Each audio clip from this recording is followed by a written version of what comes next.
I'll never forget when I knew that I absolutely wanted to be a nurse, and it was when I was an EMT and I brought in a very sick patient to the emergency department, and I was at the end of my limits. I was stressed, I was sweating, I was ready to cry because this patient was just not responding to anything we were doing. And I brought this patient into a room with 3 nurses and a doctor. They just said, "We got it from here," and they absolutely saved a person's life that day.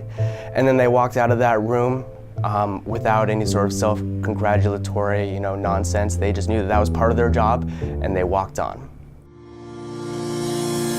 I'm Steven, and I'm a nurse in the emergency department.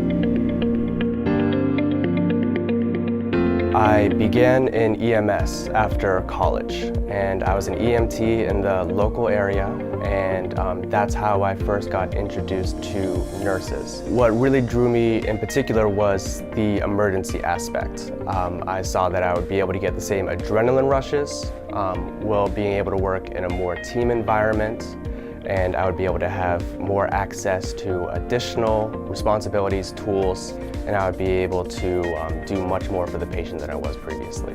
And I immediately knew that that was something that I wanted to do with my entire life. Everybody that I spoke with in the field always made it very clear that the school to shoot for would always be University of Maryland, because they had the best professors, the most resources, one of the best hospitals in the States.